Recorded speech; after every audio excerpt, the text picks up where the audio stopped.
warahmatullahi wabarakatuh. Alhamdulillahi rabbil alamin. Al-qail nahnu naqussu alayka ahsanal qasas bima awhayna ilayka hadzal Qur'an wa in kunta min qablihi laminal ghafilin. Wassalatu wassalamu ala Rasulillah wa ala alihi wa sahbihi wa man tabi'ahu wa nasarahu wa jahada fillahi haqqa jihadih. Amma ba'd. Tama-tama syukur pada Allah Subhanahu Wa Taala atas nikmat pertemuan dan terima kasih banyak-banyak pada Kak Rozi, Puan Rozita dan Urustia daripada ZMP dan Rumah Ngaji Johor atas inisiatif untuk mengadakan sambungan siri yang kedua, teladan daripada surah Yusuf. Dan menariknya kali ini kita mengambil kaedah yang bersesuaian dengan musibah yang sedang menimpa negara kita dan dunia pada waktu ini.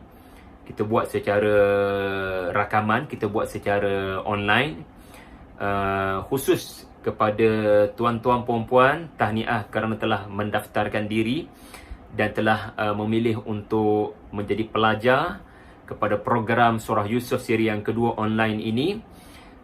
Kita buat dalam bentuk begini kerana memahami kita sedang berada pada fasa perantah kawalan pergerakan agar mudah-mudahan dengan peraturan ini dia boleh membantu supaya musibah COVID-19 dapat dikurangkan dan seterusnya dihilangkan Allah Subhanahu Wa Taala.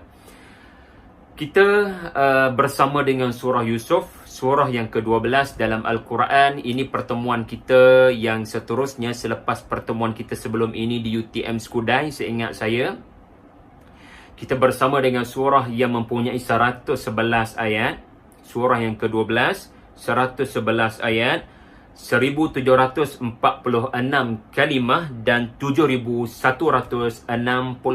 huruf. Wallahu a'lam, menurut kira-kira para ulama. Surah Yusuf bagaimana telah saya jelaskan, duduknya dengan penuh hikmah, bersebelahan, berjiran dengan surah Hud. Dan surah ini berada antara juzuk 12 dan menghampiri juzuk yang ke-13. Dan alhamdulillah, surah Makkiyah ini kita sudah mengupasnya dalam siri yang pertama.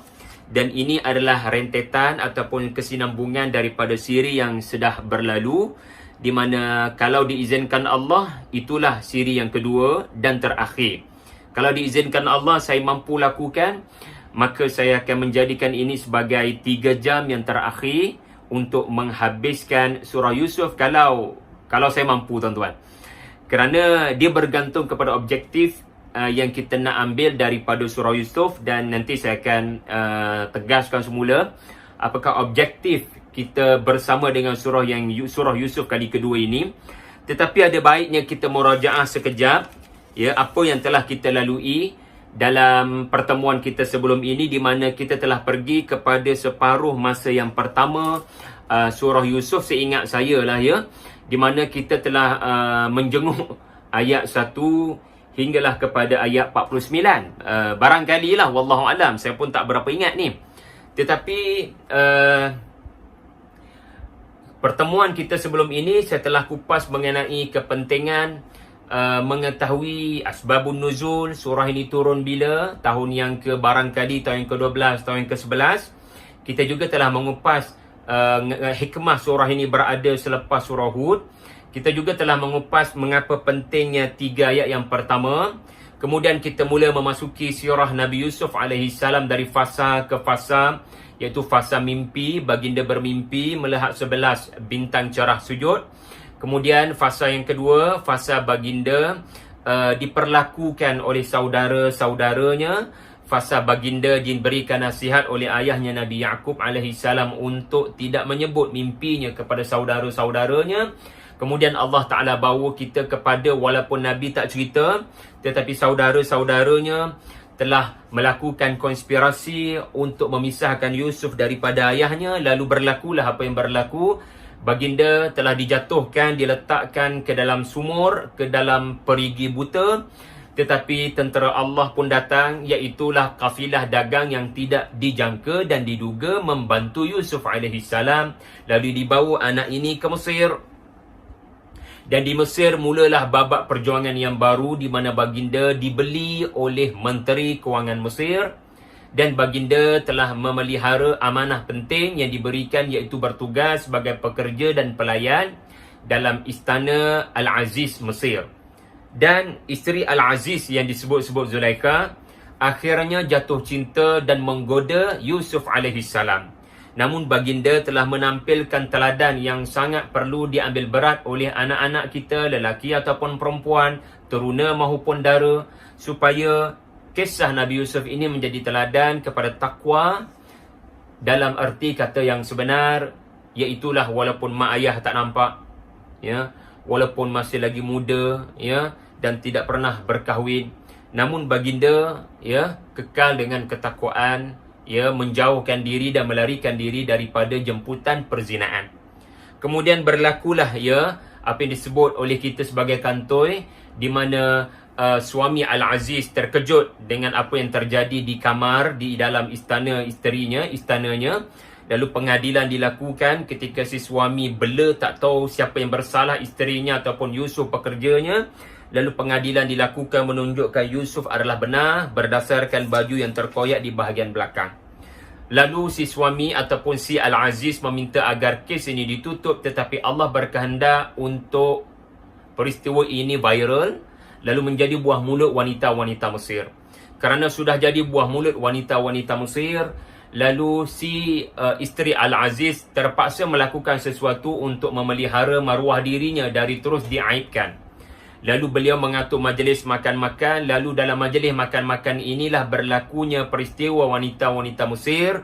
Apabila melihat ke arah Yusuf AS, mereka telah melukakan jari mereka dengan pisau yang telah diberikan oleh jawatan kuasa Zulaikha, tanpa mereka merasakan kesakitan sepanjang melihat keindahan wajah Yusuf AS.